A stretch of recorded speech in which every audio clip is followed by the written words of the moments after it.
That's not it.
Or why not release it?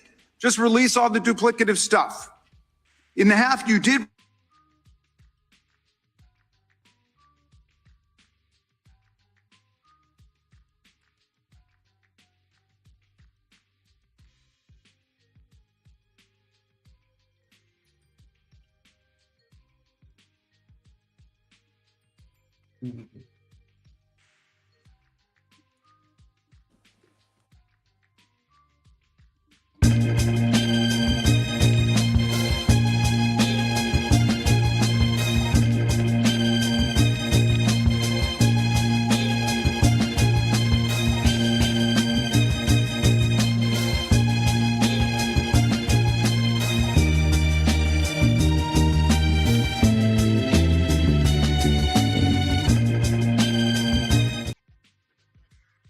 Or your loved ones actually have met with the Department of Justice and provided testimony and estimate and evidence?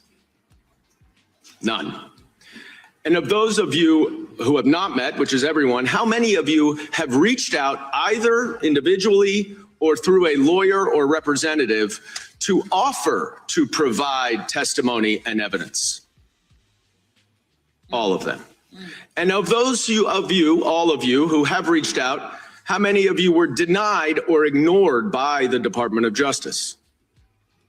All of them.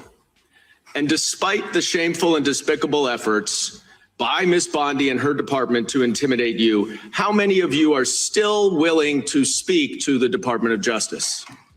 All of them. Well, Ms. Bondi, it looks like you have some more witnesses to talk to. Gentlemen, time's expired. You're siding with the perpetrators and you're ignoring the victims. That will be your legacy unless you act quickly to change course. You're running a massive Epstein cover-up right out of the Department of Justice. You've been ordered by subpoena and by Congress to turn over 6 million documents, photographs, and videos in the Epstein files, but you've turned over only 3 million. You say you're not turning over the other 3 million because they're somehow duplicative, but we know that there are actual memos of victim statements in there.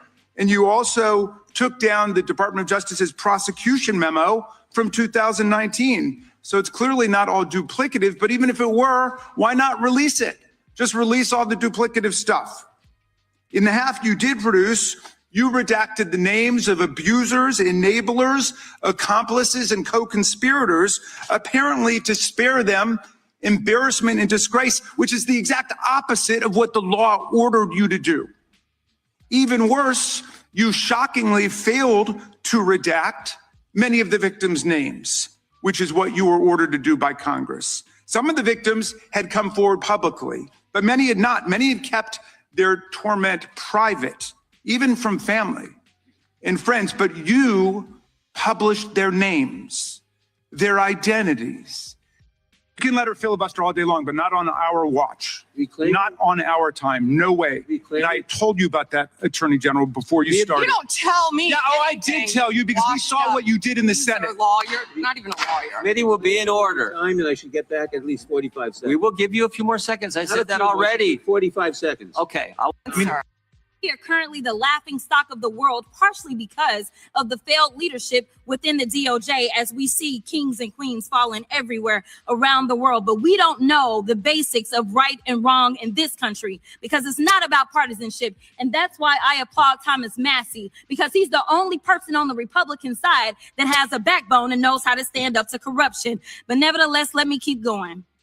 My Democratic colleagues have been attacked this entire committee hearing. They have been lied on. And frankly, the American people weren't looking for that. They were looking for answers about the corruption that they see coming from this administration. In fact, this administration is complicit.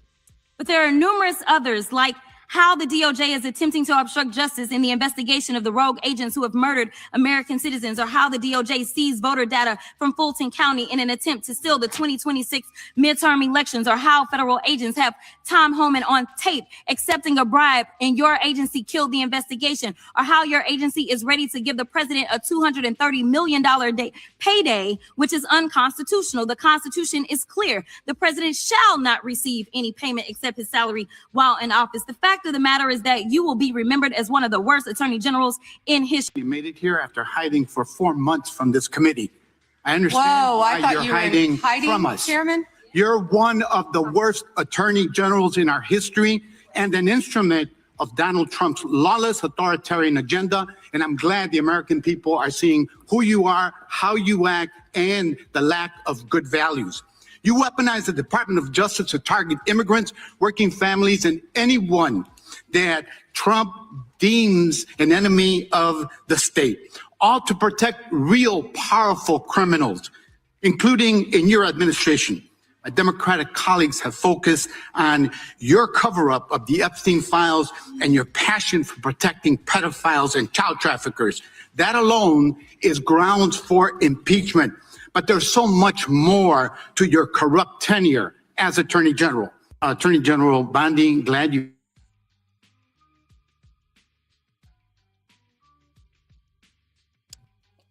Just unmute yourself, Dallas. Good morning and welcome to Black Press USA's morning show, where we bring you the headlines and the culture. And I think the biggest headline coming out of yesterday was that committee hearing with Pam Bondi. Welcome, Dallas FOWLER, to Black Press USA. Greetings and good morning. It's an honor to be here with you. Pleasure.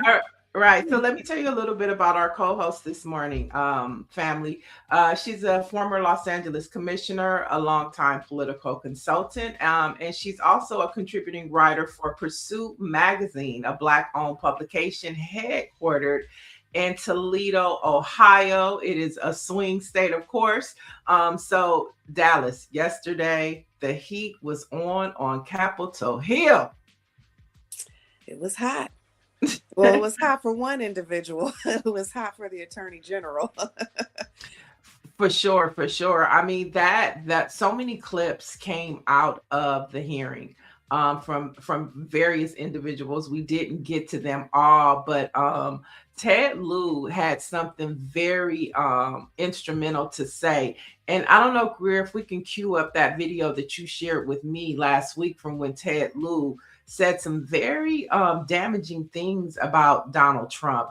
I think that clip is important to play too, because he actually questioned Pam Bondi yesterday about those allegations about Donald Trump and underage children. But what were some of your takeaways from yesterday, Dallas?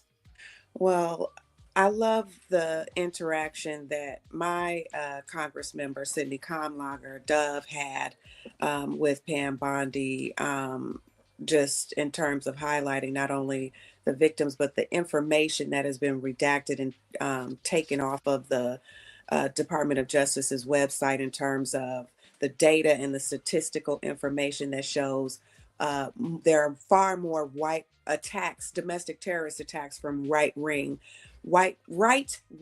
Republicans than there are anyone from the left wing. And that's critical information when they continue to purport these lies and these half-truths. And of course, Congresswoman Jasmine Crockett laid it out for everybody. She did not require any responses from AG Pam Bondi because we had heard enough of her, and she had proven even to Congressman Ted Lieu that she had no intentions of telling the truth. And at that point, I felt like she should have been held in contempt because we all could clearly see from these files, redacted or not, that there is plenty of evidence to show that the president has been engaging in this sex trafficking ring. I think Greer has the clip queued, so let's take a look at what Ted Lieu had to say from last week. Republicans so interested in Bill and Hillary Clinton is because they're trying to distract from the fact that Donald Trump is in the Epstein files thousands and thousands of times.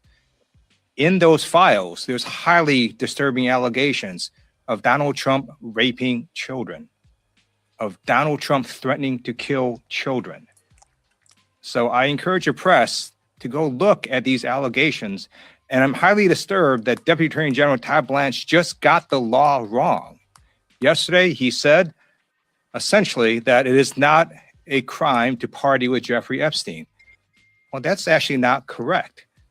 If Jeffrey Epstein was human trafficking minors for these sex parties, and you show up and patronize the establishment at that party, yes, you're guilty because patronizing is part of the law, of the federal sex trafficking law. So Deputy General Todd Blanche just got that wrong, which maybe explains why they aren't investigating all these folks, including Donald Trump. He needs to read the law and investigate these people. He also needs to resign, not only for not knowing the law, but a massive, not only screw up, but the biggest privacy violation in history. They release a lot of pictures of minors unredacted, just violated the privacy of these girls.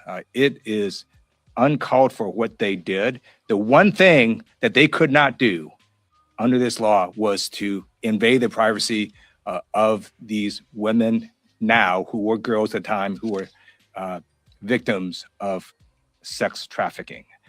Also, I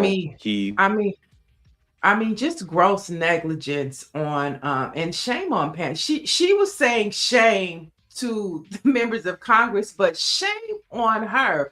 You know, she wouldn't turn around and look at the victims, never acknowledge them. And then, you know, just echoing what Ted Lieu said, the congressman member out of California, that they released photos of the young women. And nobody is talking about that the files say that Donald Trump raped young women. Well, beyond that, the elephant in the room for me was Pam Bondi herself, as she is pictured in those images in the Epstein files, as a young girl or woman that was far too young to be engaging with the likes of those individuals at that age. So I think that was one of the questions that I was kind of hoping to be posed herself, just to see what her potential response may have been. But at this point, it is clear that this administration has no will whatsoever to actually do the work to prosecute these victims and represent the rest of the United States of America, where we are all clearly, no partisan involved, want to know and get to the bottom of this. And now that all of the files have been released, how do we move forward when we have monarchies, princes, queens, princes, all being held accountable around the world, and here we sit in the United States, still having to be at square one conversations in terms of how to move investigations forward and move prosecution forward. Right. There's no accountability for the Trump administration. Another Congress member questioned her about having somebody within her department that's in the Epstein files. And so what we're beginning to find out is there are a lot of people within the administration that are in these files. And there is going to be, how do you get accountability from a lawless administration? I mean, that is the question, because that's the question. How do you get accountability? That is the question. But even when you kind of think about it a little further, why has Donald Trump been allowed to continue to go on with 34 felony counts? And why was he able to, all of the things that have led up to the way our Supreme Court is set up right now, and how he's been able to get over. It is white supremacy. That is the basis of our and the founding of our country. And that has been able to permeate for years. I think America is tired. I do believe the next generation, from Generation X and forward, are not tolerating this. And I think you're going to see more people responding and doing the work. But the best thing that's happening right now is the Republicans are losing their majority in the House. And because of a recent Congress member retiring out of North Florida, we are now there. The Republicans are going to drop to 217 members. But here's the question: how long will it take for DeSantis to call a special election, or is he going to tease it out? Because he could call a special election immediately, right? And we can get that. See who's going to take that seat. It would behoove them to call the special election. They won't be moving anything policy-wise until that happens. So I think there'll be a lot more pressure on him from the White House to do so. Yeah, I think that's a good thing to point out. But it's just like so, and I think we might not see Bondi accountability, but it's important. I've always said, even though it seems like we have no power, these types of hearings and conversations for the American people to see how they're actually operating, putting them on the stand to answer questions. I think that a lot of American people are concerned after yesterday's testimony, because the lack of just empathy she had for those women behind her. And I think it's also it's a few men. I think it's also interesting to see that she was a victim just like them, but how she handled being a victim. Where she doesn't want any accountability. She just wants to be still with the guy. So I served on a number of commissions in my time in the city of Los Angeles, but one of those commissions outside of public safety was the Commission on the Status of Women. We partnered with Homeland Security, and we worked on the human trafficking campaign. I did a lot of work around child sex trafficking. And so the Stockholm Syndrome is real, and we're seeing that now. And you see that where you have repeat offenders in trafficking, and they start initially as survivors. And we try to take a victims-based approach and make sure that we understand the psychology of what happens when you are repetitive and put in this process. And there's a lot of brainwashing that goes on. And I believe that AG Bondi is brainwashed. And she definitely looks like brainwashed. Right. She was like, she said, have you seen the Dow? The Dow is down by, we're at 51%. I was like, girl. And they were laughing at her like, nobody asked you anything about that. We didn't ask about the economy, but if you want to talk about the economy, the stock market has crashed twice since the president has been in office. Since his first year in office, the stock market has crashed twice. And that's both markets, the crypto markets, the Dow, it doesn't matter. So how do you explain that, AG Bondi? That wasn't even the question at all. And then back to my rep Conlager, when she asked her all of her questioning, her response was about Culver City and how Culver City is a part of her district. Well, just for everyone who is not in the Los Angeles area, Culver City does not have a crime problem. Crime is down there as well. So there was no need for her to be asked. Yeah, but I think that's the ignorance of her, because when our Congress member Sidney Kamlager was talking about put the data back up about white supremacy, she referred to Culver City, but that just shows you how uninformed they are. Because if she really wanted to stick it to Sidney and talk about, if you're talking about crime, I hate to say it, but, say the Crenshaw district or Leimert Park, or, go for the jugular. But for you to go for Culver City, it's like, girl, you don't even know her district because you're picking your voters. You're calling your voters. Right. So clearly, and even in South Central, even the South Central part of Sydney's district, the crime is down. So her whole agenda clearly, and by her staff, was with these prepared cue cards that she had on every member so she could have some type of irrelevant comeback that had absolutely nothing to do with the topic at hand, which of course, I won't say the ranking member, but it's not the ranking member, it's the majority member leader of that particular committee is allowing her to do that. But he found it quite comical. He found it, and the thing is, he was laughing at her too, like giggling. He thought it was cute what was happening. But you brought up white supremacy, and I think that pedophilia goes along with white supremacy. Taking advantage of women goes along with white supremacy. So it's not just, hate crimes, it's gross crimes too. And it's all connected to white men in power. That's what it's summing up to look like. It's coming around to the preservation of white supremacy. I mean, that is all this is boiled down to at the end of it. But when we really look further, I know that there are a lot of people that are watching this and saying, well, what do we do? How do we get out of this? And of course, it's always showing up to the polls, and be ready, get your community ready. But then it's going to have to go further. We have to it's going to be time for people to march and be at that Capitol and be in front of that White House to say enough is enough. And see, what I know a lot of Black people have been like, hey, we voted in 2024. Good luck to the rest of y'all. We're sitting this out. But to those folks that are at home, there are still some things that we can do to share and help other people that are out doing this critical work. So if you're going to stay at home, send a few dollars to the organizations and the candidates that are doing the work to get this out. But we're just in a very special predicament in our country.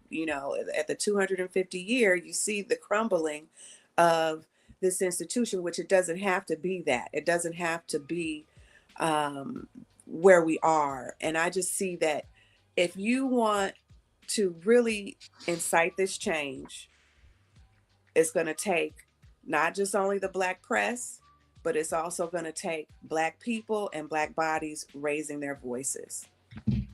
That's right. That's right. And so I think this is a good way to tease our first guest is in. But before we get to it, the chat is chiming in, Dallas. Oh. Let's get some of these comments. David Youngblood is saying good morning. Miss Sexy is saying good morning from Maryland. And then we have Babes492 is saying, why are Black people still having faith in either party? They both have lied to us for decades. Airfo is saying Pam wouldn't apologize. Orange G is saying as long as Bondi says Trump is the best president that the U.S. has ever had, she isn't going anywhere. She doesn't care about victims or survivors. David Youngblood is saying all of them will have to answer long after Trump is gone. And so the chat is chatting, but you were talking about elections and the I do important. see one question in here about us being from Los Angeles and why isn't the LAPD investigating the murder of Keith Porter? Can your local DA or state AG charge his killer?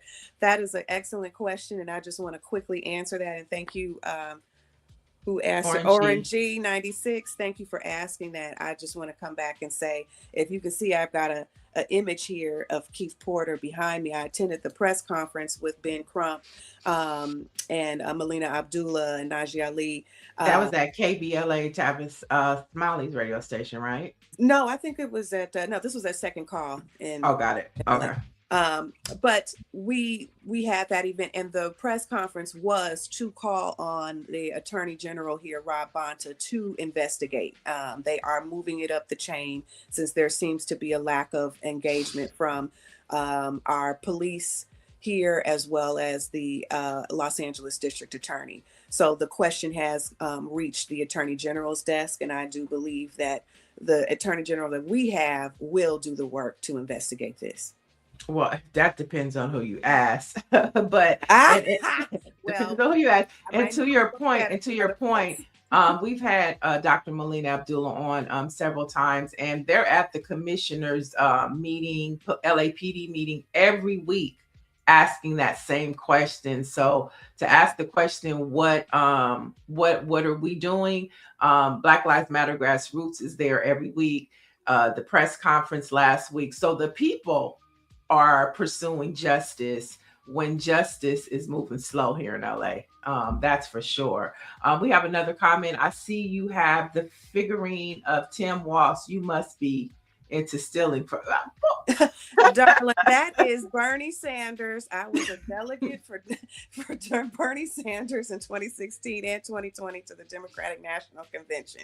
That is not Tim Walsh. But we got love for Walls, okay? Let's be clear too. He all right. He all right. Oh, she all right. She might agree. Yeah. All right. Let's bring in, since we're talking politics and elections, let's bring in our first guest. He's a former state senator of California, and he's also running for insurance commissioner here in California. Let's welcome Stephen Bradford.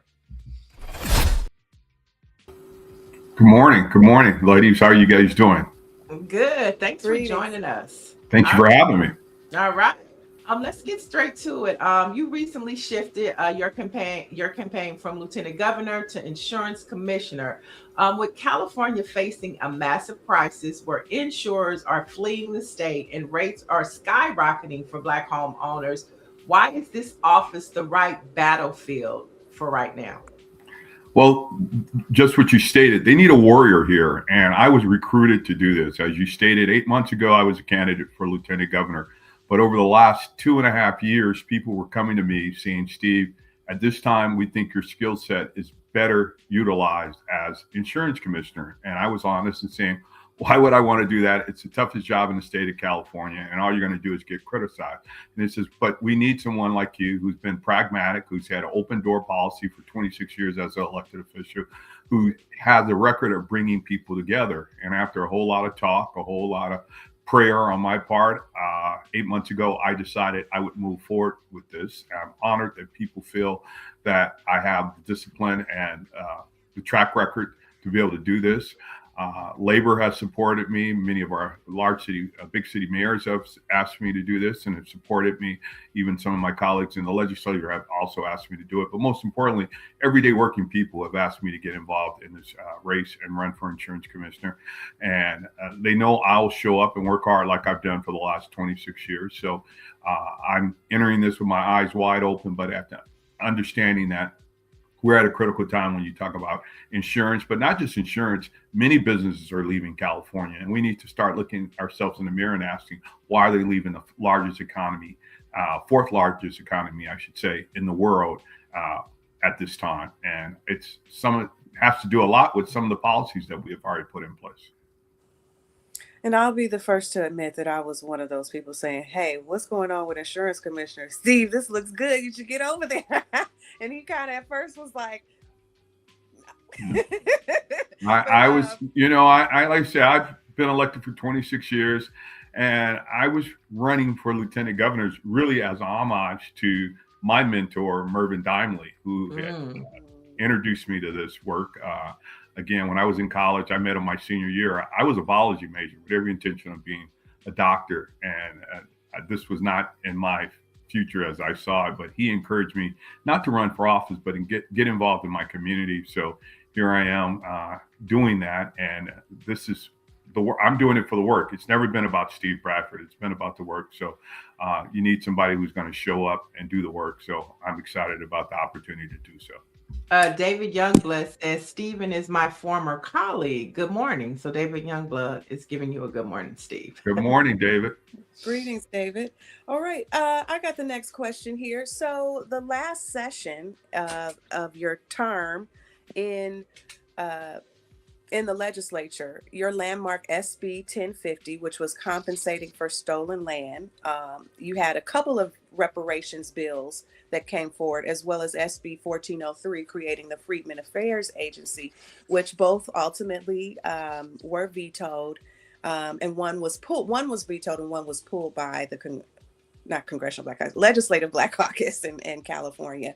And how do we keep the momentum? I know there's been another bill that was put forward that was fairly similar, and it did pass. But what's your take on some of the bills that have come forward in the last session, and how do we keep the momentum for moving these bills forward?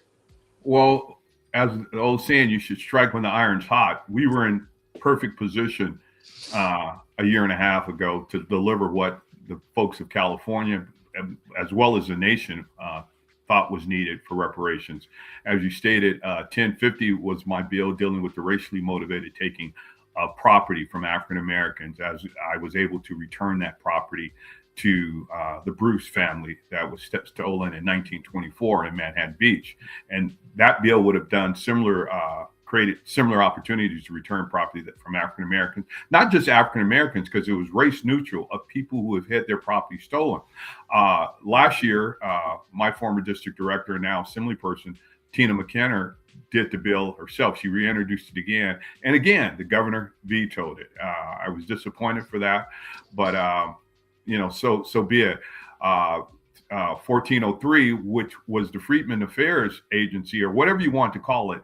I served 2 years on the Reparations Task Force. And one of the things I was clear in those 2 years is that if it's not in the budget, it doesn't exist. I was able to get $12 million for reparations, even though that's a drop in the bucket, but it was a starting point. And if you didn't have some interagency, because we have a Native American Affairs, we have a Asian American and Native American Affairs Agency, I said we needed a Freedmen's Affair or some kind of registry in order to do that. My bill didn't move, 1403 didn't move, because I didn't take the governor's amendments, because the governor's amendments turned it into really a study. It turned it over to the CSUs, which I truly support, but we'd already done that work. So it didn't create the real agency that we needed. And so the study that he was requesting was the lineage study. Has that already been done? Did I miss that? No, it hasn't. I mean, but lineage, as you had some of the people who testified during the reparations task force hearings, as well as those bills that move forward, is done by genealogists. And we had a bunch of Black genealogists already on board. Even at Cal State universities, you're going to need genealogists to do this work. And even without that, I also had a working agreement and understanding with the Mormon community. They have some of the best documentation on genealogy and lineage and history in this country. And they were already on board to assist. They helped me do my family tree and trace my family roots 4 years ago. So we were recreating the wheel, and you're still going to require a genealogist to do the work. And that's what the registry would have done. But anyway, they chose to go in another direction. So it's water under the bridge for the most part. But I think that what you've done, though, has sparked conversations across this country, which is important. And I want to get your take on two things. So first, Santa Monica recently said that they are tackling reparations and the beach house there. I want to get your thoughts on that form of reparations. What's your thoughts on that? And then Evanston has issued 25K in reparations payments to 44 residents. And those residents are part of an ongoing reparations program. So when you look at what you were just talking about and you see what's happening in Santa Monica and in Evanston, is this what reparations is all about? Well, I've always stated during my 2 years on the task force, reparations was never about a check. It was about land. That's what was promised 160 years ago to those former slaves, 40 acres and a mule. So I always stress that it should be about land. But I said, if it wasn't going to be about land, it should mirror what the GI Bill provided: continued education, ongoing health care, first-time home buyers assistance, on and on, things like that, tax breaks for starting small businesses. I says that's what reparations should look like. I had colleagues, I was part of the National Black Caucus of state legislators. All of my bills were endorsed as model legislation. As you stated, not only California was watching, the nation was watching. New York, Senator Sanders, he has implemented and introduced similar legislation. Now they're doing their own task force and study in New York right now. In Illinois, they did the same thing. In Oklahoma, they were all following California 2 years ago. And they were of the mindset, if California can't get it done, how do we think we're going to get it done in some of these more direct racist states during slavery, who truly embraced slavery, whereas California said they weren't a slave state, only a name only. We did everything else a slave state did. If you came here as a slave, you were treated as a slave. If you were a runaway slave, we had a Fugitive Slave Act. But those states was watching California, and they were just as much disappointed when my 3 bills didn't move as many folks here in California. Yes, we had a movement going on, and we still have to pick up the baton and continue. Like I say, Senator James Sanders in New York is continuing on right now with their study and trying to define what reparations look like. But Evanston, what they're doing in providing checks, I commend them. But I say that the minimum check, if it's going to be about money, should be $370,000, because that's the wealth gap between Black families and white Americans. So that should be the floor. Not Wait, let me write that down. You said 370,000. That's the floor. Okay. Yes, that's the floor. Chad, did y'all get that? Write that number down. So when you go to your reparations hearings in your community, you know what your base is. Yeah. Go ahead, Dallas. Yeah, I love what's happening in Evanston, Illinois. I think in California, as expensive and as high as we're dealing with, and the Black flight that we're dealing with, Black erasure happening within the Los Angeles County and other parts of California, like San Francisco and the Oakland area, Alameda County, we know that this has to have finance and a fiscal compensation has to be included in that. And when we talk about land, I look up in California every year, it seems like the governor is giving land to an indigenous tribe here. And when I look at those people, they do not look like the people in the history books that are being given these lands. So the legislature does what it wants to do, and they find the money and the resources for what they want to do. I look forward to engaging a broader conversation with our legislative Black Caucus here in California, with the Congressional Black Caucus. But I think the Congressional Black Caucus has a much bigger battle to fight right now before we can really talk about reparations. But in California, where the issue is moving, there have been about 14 bills that were introduced. Many of them have passed in a number of ways. So I do want people to know that the momentum is still there. There's still something happening. It's not always exactly how we want it or we see it, but I do believe that we are building up to that. I look forward to a discussion with our controller, our state treasurer, and let's talk about what the savings. I mean, if 12 million was rolled over, some may be for the study, so we can get our exact list. How did Evanston, Illinois get to the number of 44 precise individuals? How do we in California get to our precise number of who is going to be eligible to receive reparations? I want to chime in a minute, Dallas, because we have a question, and I want Steve Bradford to address. Well, Dale family says California never had slaves. What's your response to that, Steve? That's someone who doesn't know history.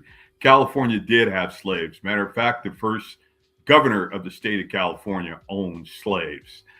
California was a slave state. We were just free in name only, but again, we adhered to every practice that a slave state had. And like I say, if you were brought here as a slave, you were treated as such. If you were a pregnant woman and gave birth, your child was born a slave in California. They weren't born as a free person. So we were very much a slave state in practice, in deed, in action. Maybe not in name, but definitely we did everything that a slave state did. And you mentioned earlier about Santa Monica too. Silas White was the property owner who owned property where the Viceroy Hotel sits today. He was going to start the Ebony Health Club for African Americans. And again, that city came in with eminent domain in 1959 and said, oh, we need that property for a parking lot. As you well know, there's no parking lot there. Yes, I commend the city now for moving forward, and Councilman Barry Sneed, who's on that council, and letting his voice be heard. And they're going to compensate the family, I think, $300,000 for their loss, but it should be well more than that. But at least that's a start, and I commend. Yeah. Well, it sounds like there's at least 70,000 short for the base, right? It should be well, when you talk about the wealth gap, but yes. And we saw what happened down in Palm Springs and with Project 14, and I commend Ariva, who had me involved with that as well, and understanding what happened there too. There's hundreds, if not thousands, of stories that we experienced in California. Like I say, Bruce's Beach, the Bruce family. I authored the bill in 2020 to return that property to the family. We did that very successfully, but it's hundreds of stories like that, not only in California, but thousands across this country. What happened with the Bruce family? Did they end up selling that land back to the county? Yes, they did. And let me explain why. They sold in real estate, we know it's two things: location, location, location, but it's also zoning. And that property is zoned open space. It was no way the city of Manhattan Beach, who didn't want to return the property in the first place, was going to rezone that for either residential to match what was on both sides of that property, $1 million condos, or for commercial, which was across the street, restaurants and bars and things of that nature. They weren't going to do that. And without having that property rezoned, it had absolutely no value to the family other than open space. The only people that it had value to was the county of Los Angeles, where they had their lifeguard training facility there. So I would have wished they would have held on to the property a little longer, because they were getting close to $500,000 in rent. And so I would have milked that for 4 or 5 years before selling it. But yes, they sold it because, they realized that the city of Manhattan Beach wasn't going to rezone it. So it really had no real commercial use or long time value other than what was being offered at that time. We're going to jump into a couple more topics. And Steve, since you're here, can you stick around and go through a couple stories with us? Yes. Okay. All right, so let's jump into this next story. The CBC is forming a new coalition with civil rights groups to fight Jim Crow 2.0 policies. Now, the National Pan-Hellenic Council and several national civil rights organizations joined the Congressional Black Caucus yesterday for a press conference at the Capitol to address the impact of Trump administration's policies and rhetoric on Black Americans, and to highlight how Black leadership is working collectively to respond. Take a look at what the president of the NAACP Chairwoman Clark said. For putting this together. At NAACP, we stand in solidarity with all of the organizations here today. 100 years of Black history. History is something that we should learn from, not repeat. 100 years ago, we witnessed the decline of this country through our stock market crash in 1929, the erosion of civil rights, no protections, regulatory industries causing harm in our food, our water, our air. And here we are 100 years later, about to repeat that same problem. For the NAACP, it's important for us to stand with Black institutions because we all know collectively we would never suppress our identity for political expediency or anyone else's comfort. In this moment in our democracy, Black folks are the most democratic citizens of this country. And so we stand here to advocate for a constitution that affords equal protection under the law. We stand here advocating to ensure that all Americans are provided a fair wage for their work. We stand here to ensure that the democracy survive an administration that is seeking to attack it. So thank you to the CBC. Thank you to all the partners for making sure this moment is recognized. Black history is American history. So let's celebrate American history through the lens of Black people. Peace and thank you. Okay. Of course, that was Derrick Johnson, national president of the NAACP, and later House Minority Leader Hakeem Jeffries and Congressional Black Caucus Chair Yvette Clarke spoke as they held this press conference and convened of course, the sororities and fraternities of Black organizations. I know, Steve, you're a member of Phi Beta Sigma, correct? Uh-oh, there it is. All right. So, Dallas, I'll start with you. What's your response of the CBC addressing Jim Crow 2.0 policies and how they're planning to move forward? I think it's the most important, pivotal thing that we could be doing right now, particularly with the state of the Congress and how we're kind of just battling it out right now for control. And when you look at voting rights, I mean, these voter laws that they're trying to implement, which will make it very difficult for women to vote.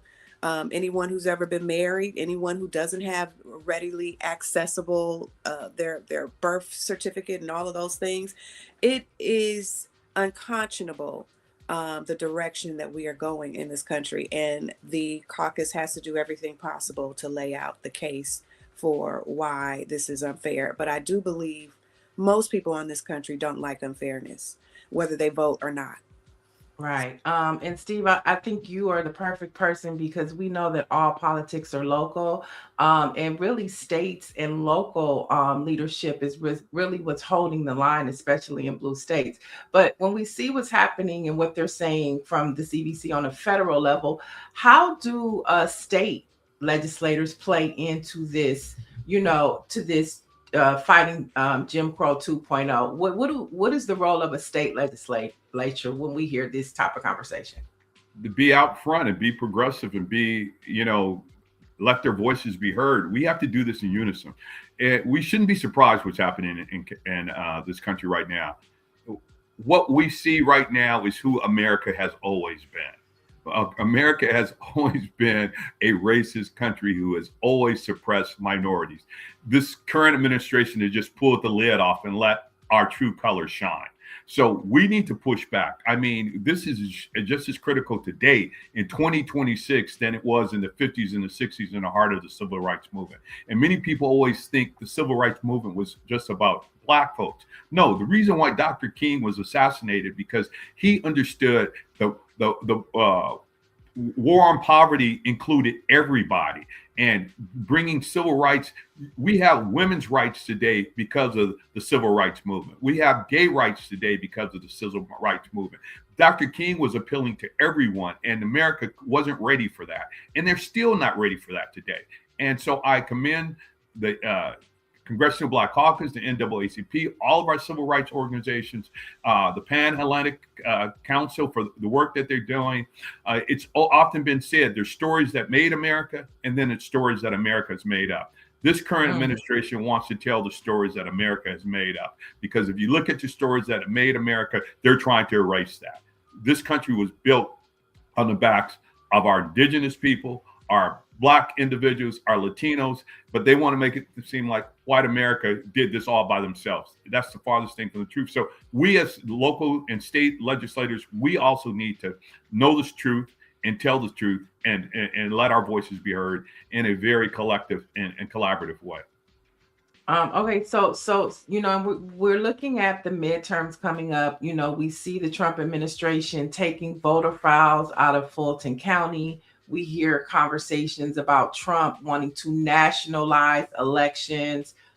We saw Steve Bannon saying that ICE or federal agents will be at polling places. And then yesterday, we see that the House passed the SAVE Act, which they're saying safeguards American voter eligibility. But we know that this is, going to be voter suppression. Now, while it's framed as a bill to prevent non-citizens from voting, its proof of citizenship requirements create a massive hidden hurdle for millions of legal Americans, and particularly women. Now, under this law, if a woman goes to register and her current ID, Jane Smith, doesn't match her birth certificate, Jane Doe, she could be required to provide a paper trail of marriage licenses or divorce decrees in person to prove her identity. And we know the list goes on, and it's all about the devil in the detail with this policy that they've just passed.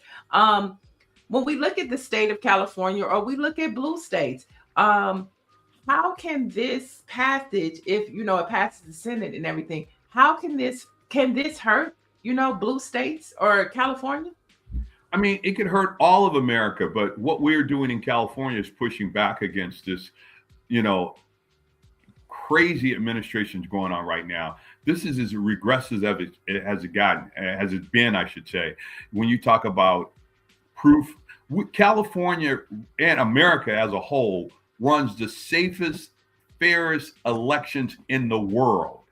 It's no doubt about it. We do not have election fraud in this country. We're nowhere near that. So to even insinuate that you need an ID, we got past that in the 60s when you had, the education test, how many bubbles are in a bar of soap, all of those things that Black folks were subjected to in order to deny votes. This all they want to do is suppress the vote. If they suppress the vote, they continue to stay in office. But when educated people get out and vote, you see what happens in this country. As it's often said, bad people are elected when good folks don't vote. They're trying to make sure good folks don't vote, so these bad folks can be elected. So no, California has been leading the way. I commend our Attorney General, my former colleague, Rob Bonta, for always ready to throw up a lawsuit against everything that this administration is doing that's regressive, that's oppressive, and it is straight out racist. But it's no fraud in America, especially no fraud in California when it comes to our elections. Dallas. I would just add, because while California native, I attended Florida Agricultural and Mechanical University. So I spent 4.5 years in Tallahassee, Florida, and where my very first national election vote was in 2000 in Florida. And if anybody can remember what happened in 2000, we had a presidential election and it all came down to Florida that night. And it was very systematic how they went about ensuring that there were no polls on the HBCU campuses. There was very limited access. There are voter ID laws. I had a voter ID card. Okay. And I was actually turned away from my local poll there, that I voted right across the street from my apartment, and they turned me away. They said, "Girl, you got to go." It was a little old white lady and 2 6'5", 300-pound corn-fed white men that said, "Girl, go." And so I was turned away. I cried, I got in the car, I crying, why they won't let me vote. I called my mom, not knowing she was one of the founding members for California Election Protection. So she knew what to do. She said, "Go to the Capitol building. They can't turn you away there." So I was ultimately able to vote. But this is in 2000, not 1965. Mm-hmm. This is in 2000 that this happened. This is not that long ago. Right. So we know the links and the measures that they will go to ensure and getting those from 2005 in Florida, 2008 in Florida, even up to Barack Obama's election, we had Florida purging the rolls of voters, of Black voters who they expected to be able to turn out for this election, for that election. So we know it's going to be brought, but Black people have to do what we have always done. We know it's going to be hurdles. We always manage to work and organize. we are not outnumbered in this country. We are out organized. We know that. Right? Who said that? Was that Malcolm X, Dr. King? One of them said that. Okay, so we have to do the work to ensure that we're getting our groups, our church organizations got to roll out. So I love that the NAACP, I love this whole consortium that the Congressional Black Caucus is trying to put together of organizations that are going to be doing this work and ensuring that we are getting our people to the polls. So yes. So it's something. Oh, go ahead, Steve. No, I was going to say, I was going to follow up with what Dallas was stating. James Clyburn has stated it so clear, and history proves it. It was always the Black church, the Black Greek organizations, and the Masonic organizations that were responsible for high voter turnout. They are being pushed to the side. We have to activate those groups again. Got to go back into churches. I mean, Adam Clayton Powell, the first Black congressman from New York, all he had to do was stand up in the pulpit of his church and say, I'm running. And the church handled everything. That has been our base, and we need to go back to that as well, because we've slowed down there. Right. And we have to find new bases too, because but that's the foundation. Expand upon that, because our churches, our fraternities, and our Masonic organizations were out in the community, making sure that we knew who to vote for, when to vote, all those things. And it's not as progressive. I mean, when people talk about Blacks don't care about education, if you know the history of this country, there were more HBCUs at the beginning of the 20th century than any other university in this country. We always valued education, and look at those institutions today and all the folks that they've educated over the last 100 years. So no, it's the lies that they continue to tell. Right. And it's something about papers. I was, just a week or two ago, Christy Nomi was talking about make sure you have your papers. It's just something about this administration, and they want you to carry these papers around. Before I get to our poll, because that ties to our poll, but Mike V, Steve, is asking, have any of your bills or legislative proposals been attacked by the administration or its movement yet, like PBI, predominantly Black institutions, for example? Well, yes and no. I mean, as my last year in the legislature, I passed Black serving institutions. That allows colleges and universities to have an enrollment of 10%, a minimum of 10% or 1,500 African-American students to apply for this designation and be granted. I'm now on that board that reviews the applications of these colleges.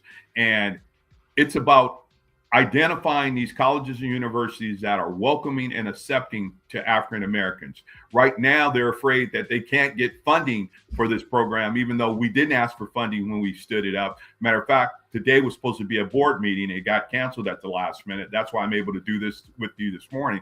But organization and like that are concerned that going forward, as we build out BSIs, that we will need funding, and this current administration will not fund projects like that. Calling it DEI, it's diversity, inclusion, and equity is what this country should be about, and it's always been about. And I call it JEDI: justice, equity, diversity, and inclusion. That's what we all need to be, is Jedi warriors. So yes, some of the legislation has been attacked from a standpoint of funding, but we still need to press ahead and making sure that it's implemented to the full extent. And I just saw the University of California at Berkeley just recently became one of those Black serving institutions. Nice. Well, I don't know if they've been confirmed yet, but yeah, we have Cal State. You might be. I'm not saying I got my eyes on everything, but I know Dominguez Hills, Sac State, Compton College, even El Camino has applied for it. So we're excited about that. It was adopted by the National Black Caucus of State Legislatures as model legislation. Their first concern was, is it a threat to HBCUs? I says, no, we're not trying to compete with HBCUs, but we got to understand there's a lot of young students or whoever who can't afford to go to a HBCU or don't want to go to college outside the state of California. So we want to give them that wraparound good feeling that you got, Dallas, when you went to a historically Black college. And if I had a redo in my life, I would have done that. My mother went to Prairie View because the culture and awareness and education is far different at HBCU in our self-awareness than we do in any traditional university in this country.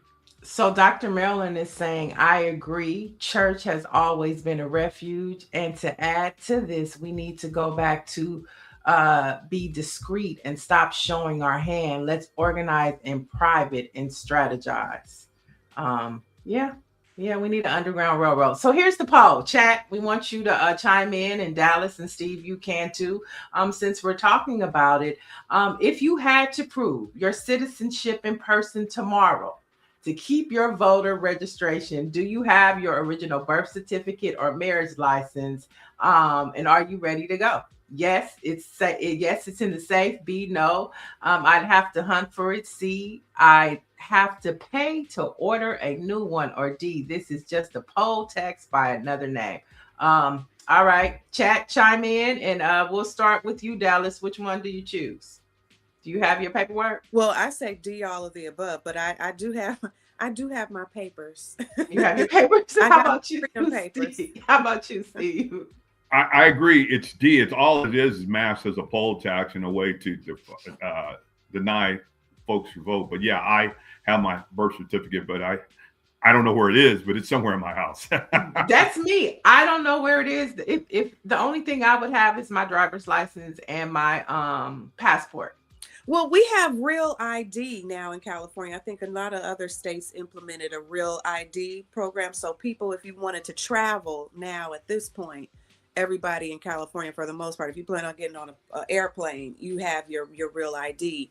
And so I think that helps to cut out some of it. People have already had to do the work to look that information up. But when I think about my 82-year-old uncle who is bedridden in Sun Valley and depends on being able to vote by mail, if I put him in Texas, and I don't know where his birth certificate is, he was born in the 1940 or something like that. I don't know where his information is, in the process of having to go through all of that for a senior, somebody who served their community, who served and is retired and done the work.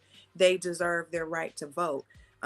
This is going to be a big question for folks. I even was concerned about my mom, who does not have her maiden name. I mean, her maiden name is on her driver's license. I mean, on her birth certificate. And so how do we come around? But she has a California Real ID. So I think if you have a Real ID in your state. Somebody is saying in the chat, Coast Cider says Real ID isn't sufficient for Save America voter ID. So, and the chat is also saying, David Youngblood says, I'm ready and already standing in line. Mike V says, A, yes, it's in the safe.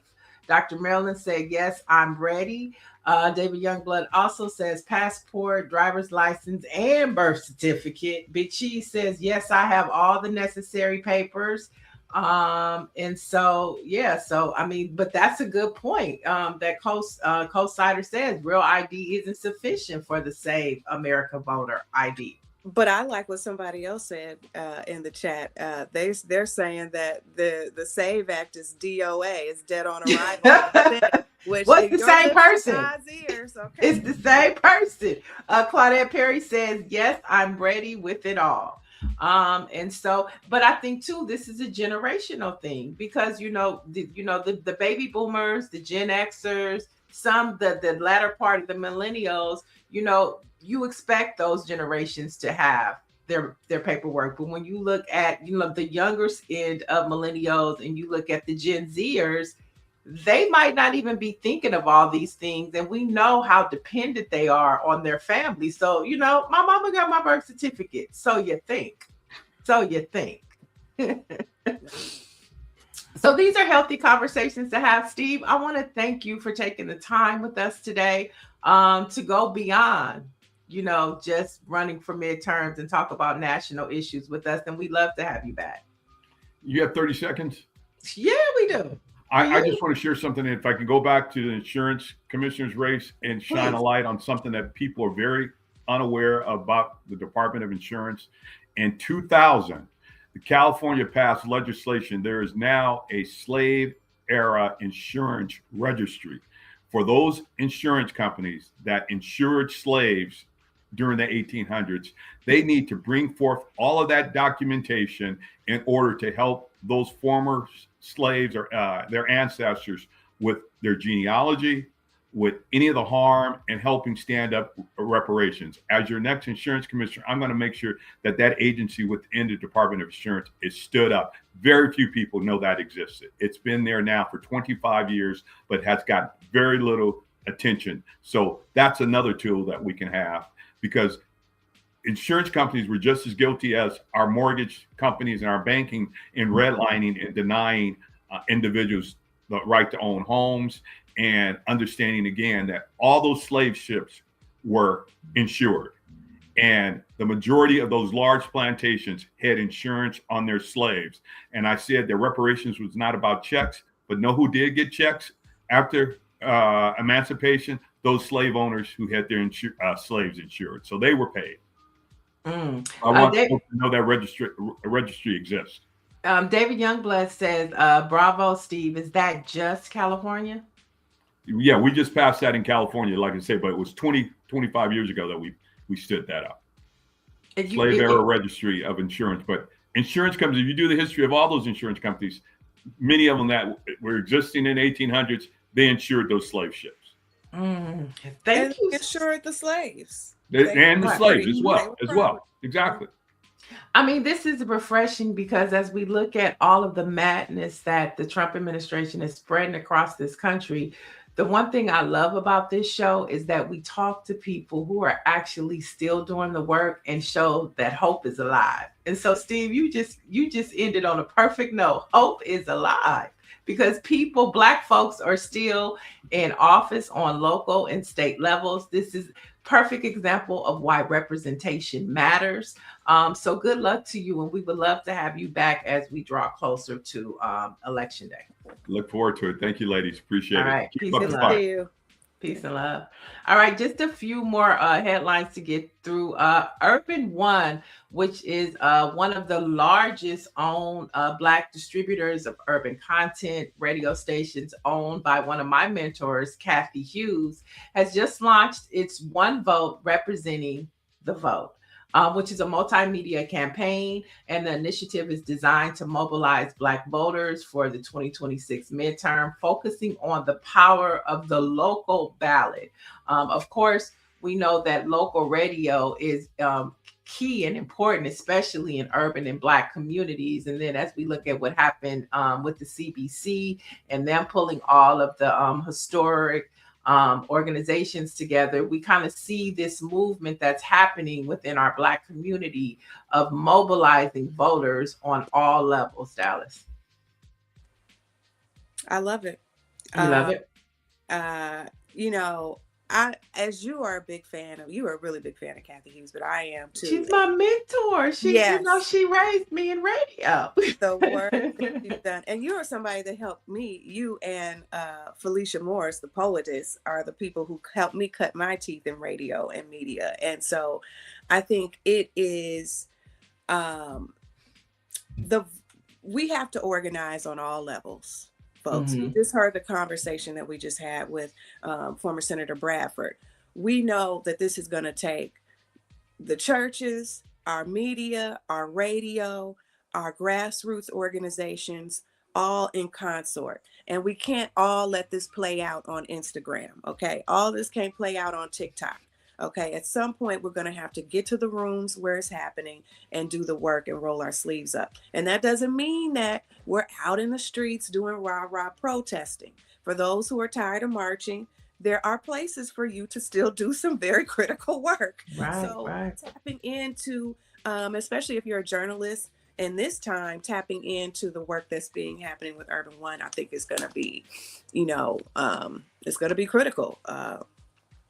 So yeah, it's critical. Urban One, which is radio, largest distributor of radio for Black America. You have the BLACKPRESS, which we are representing right now, which is 199 years old. And then, I mean, we don't really have any Black-owned networks.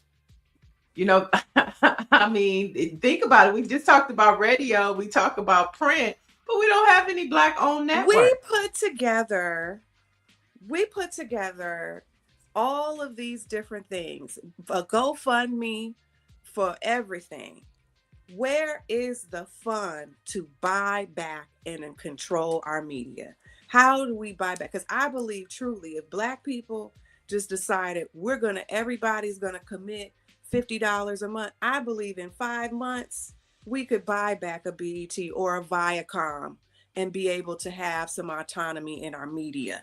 And I think that's the scary part for me now, is that we had that and now we've lost it. And so I think, but the best part of streaming is you have the griot, we have Black Press USA, and how we are able to tap in and make sure that we have stronger over the top programming that we can easily connect through to our devices. So with that being said, please like and subscribe, Black Press USA. Follow us on all of your social platforms. That's Black Press USA on Instagram, on Facebook, on Twitter. Support Black media. And because when you support the Black Press, you're supporting over 200 Black-owned newspapers across the country. So when we talk about local connection, you have Urban One, these local radio stations, which a lot of Black people still listen to. You'd be surprised how many Black people or urban communities don't have apps, and radio is their form of listening pleasure. And so, please support us, Black Press USA. A couple more stories before we get out of here. One is from one of our affiliates with the Black Press, but this one right here is about what's happening this week and this weekend. The NBA All-Stars this weekend in Los Angeles, and Ludacris is set to headline on Saturday ahead of the dunk contest.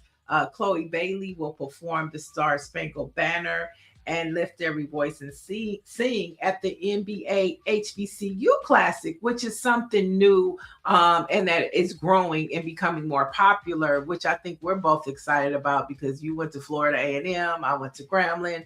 And so to see these HBCUs represented on such a national level with the NBA, you see there's growth. Oh yeah, I'm excited. A lot of folks coming in town. I think there are a number of events happening. The Legends, NBA Legends is having a kickoff with the Retired Players Association. And they're going to be in my council district, in my neighborhood in Adams at the OK Player event. So you can go to the Retired Players Association. They are having an event in conjunction with my councilwoman, Heather Hutt, the 10th Council District. Oh, that's your councilwoman too. Okay. And she is the first Black woman to represent that district in the history of the city of Los Angeles. So I think it's great that she has found ways to tie them in. I never could imagine NBA All-Star. We've had a couple here in Los Angeles, but I could not imagine them having an event in community. That's a big deal. Also, the Jordan has a practice facility or some kind of Crenshaw, thing. at Crenshaw, right? And they're going to be taking over. Nike's taking over Crenshaw High School for the weekend. They're going to have all types of games and tournaments out there. Complex is doing something at the Art District.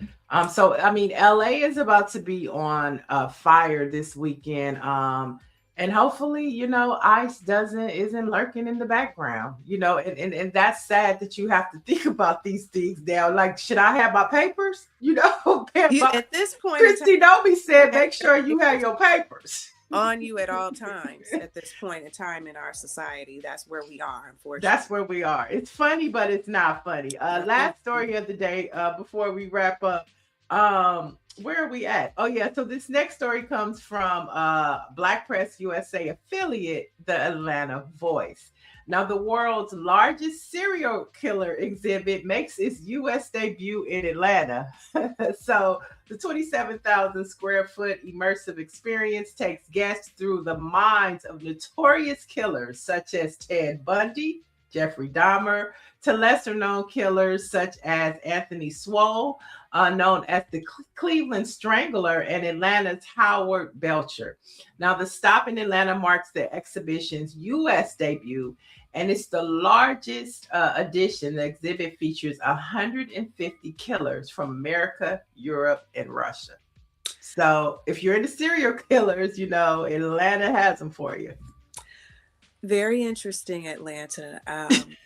You know, that's an interesting way to document history, but the Atlanta child murders, I mean, there was a documentary on that. I was too young to understand what was happening when that was actually going on. But I think that's one of the few instances of like a Black serial killer that you hear about. So that'll be interesting to see. But I know what they're going to really exhibit, which is who the makeup of the typical serial killer is.